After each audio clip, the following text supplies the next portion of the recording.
Agora sim, Ícaro Novaes, vou direto com você sobre esse caso da jovem de 21 anos, espancada, que teve que fazer a retirada do baço de tantos socos que ela levou na barriga, encontrada com as partes íntimas sangrando. Tamanho foi o ferimento interno que ela teve. Ícaro Novaes, se é que dá para ser boa noite, boa noite. Boa noite, Mariana. Esse crime, essa tentativa de feminicídio com toda essa crueldade que você relatou aí, Mariana, ela aconteceu no dia 18 desse mês. Só que essa jovem, como você bem destacou, precisou passar por um procedimento cirúrgico e ficou internada no Hospital de Urgência de Sergipe durante 8 dias. Passou, inclusive, o Natal dentro do hospital com fortes dores após esse procedimento cirúrgico, porque os órgãos, eles foram espancados a ponto do baço ter se espedaçado, ter se partido em 2 pedaços. A gente vai entender esse caso agora com a Beatriz Félix, ela que é advogada, que está acompanhando essa jovem de 21 anos, que até gostaria de estar fazendo esse desabafo, falando aqui, mas ela disse que essa cliente dela está com muitas dores ainda e conseguiu, inclusive, concluir o depoimento hoje na delegacia de São Cristóvão, município onde aconteceu esse crime, com muito sacrifício, porque continua sentindo as dores. O crime aconteceu no dia 18. O que aconteceu naquele dia? Como aconteceu, como se transformou em um espancamento que quase tirou a vida da jovem, a sua cliente? Boa noite, Beatriz. Boa noite, Ícaro. Boa noite, Mariana. Boa noite a todos em casa. Então, eles estavam na residência, de Maria Clara, quando ela observou umas mensagens no celular dele e foi questionar, perguntando quem era aquela menina que ele estava conversando. Ele não gostou, da pergunta, quebrou o celular no chão, ele espedaçou o celular no chão. O celular, no caso, ele pegou o celular dela e espedaçou no chão e começou o espancamento.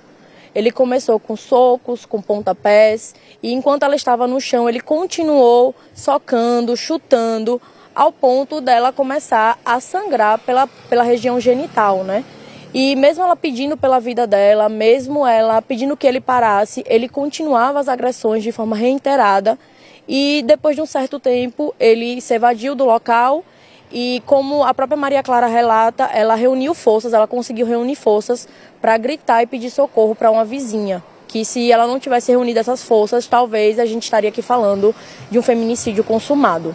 Se trata de um ex-companheiro, eles estavam juntos ainda. A gente sabe que é um relacionamento que começou em fevereiro deste ano e que, pelo que foi relatado pela vítima, já tinha dado todos os indícios daquele ciclo da violência, Ele já se mostrava agressivo, com muitos ciúmes, mas era um ex-relacionamento ou eles estavam juntos ainda? O que tinha ainda entre os dois? Era um antigo relacionamento, Já tinha uma medida protetiva para que ele não se aproximasse dela e mesmo assim ele continuava a se aproximar. Então a gente também está aqui diante de um descumprimento de protetiva, E ele estava na residência dela, inclusive ele já tinha demonstrado diversas vezes esse ciclo de violência, através de violência psicológica, através de violência moral. Então, a todo tempo que ele a chutava, que ele a espancava, ele também a xingava com palavras de baixo calão, que não cabe aqui repetir, Mas ele xingava ela, esculhambava ela e dizia que por ele ela não iria passar daquele momento. Beatriz, por que não foi possível configurar o flagrante nesse caso? Vocês já entenderam que houve alguns erros nesse processo todo da Maria Clara, como vocês destacaram, O que aconteceu nesse processo todo? Quando a Maria Clara ela foi socorrida pela SAMU, que a vizinha chamou a SAMU, ela foi encaminhada para o hospital de urgências. E lá no hospital de urgências eles deveriam ter seguido um protocolo referente a crimes que envolvem violência contra a mulher. E esse protocolo não foi seguido à risca.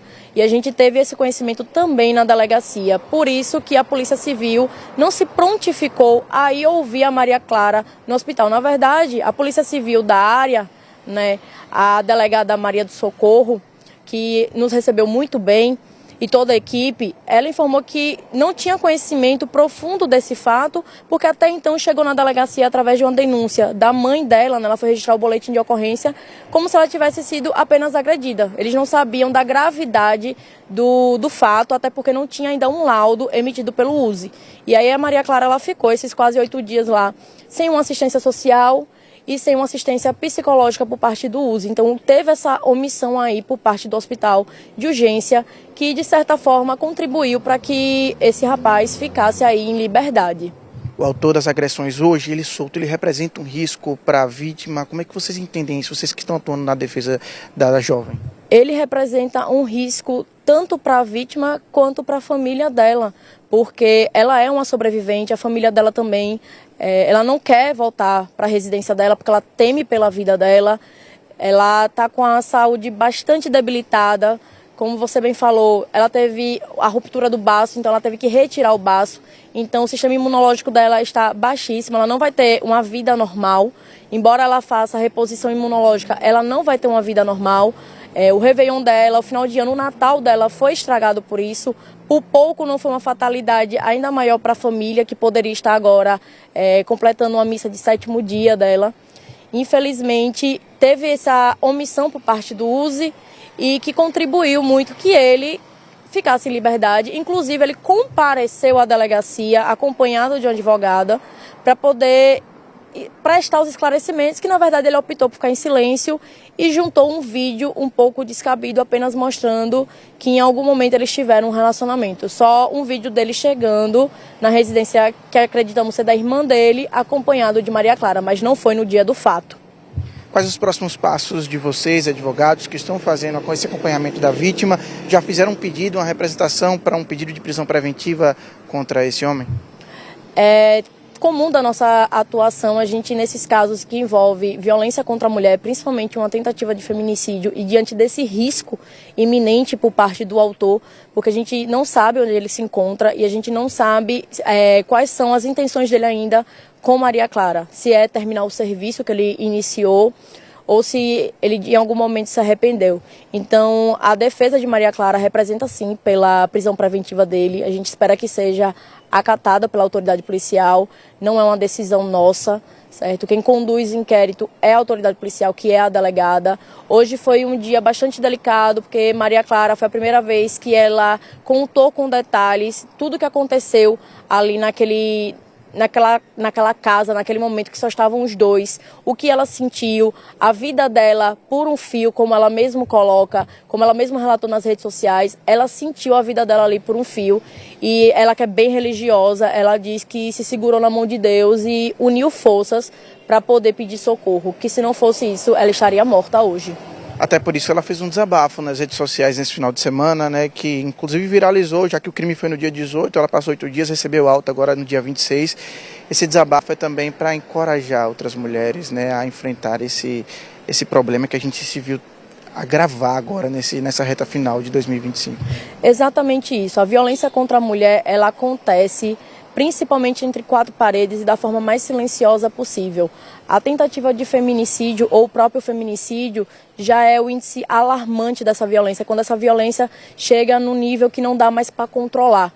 Então, enquanto está ali na violência psicológica, na violência moral, na violência patrimonial, até mesmo na violência sexual entre 4 paredes, a mulher acredita que ainda está conseguindo conter seu agressor, mas na verdade ela está apenas incentivando de certa forma que ele perpetue essas agressões. Então é preciso sim romper esse ciclo. Lembrando, a culpa não é da mulher, a culpa é do agressor. E nós mulheres precisamos sim romper esse ciclo de violência, ter a coragem que a Maria Clara teve de ir na rede social e expor os agressores. Muitas mulheres vítimas de violência doméstica têm medo de se expor, porque existe ainda muito julgamento na sociedade, mas a gente precisa lembrar que quem tem que ter vergonha e medo da exposição são os agressores, porque a vítima não é culpada e ela não merece sofrer revitimização. Muito obrigado pelas informações, Beatriz. Mariana, tá aí, portanto, mais um caso chocante que veio à tona nesse último final de semana. Felizmente, nesse caso, a Maria Clara, ela segue se recuperando, cheia de traumas, claro, mas aí encampando essa luta para que o agressor, ele pague pelos crimes que ele cometeu. É com você no estúdio.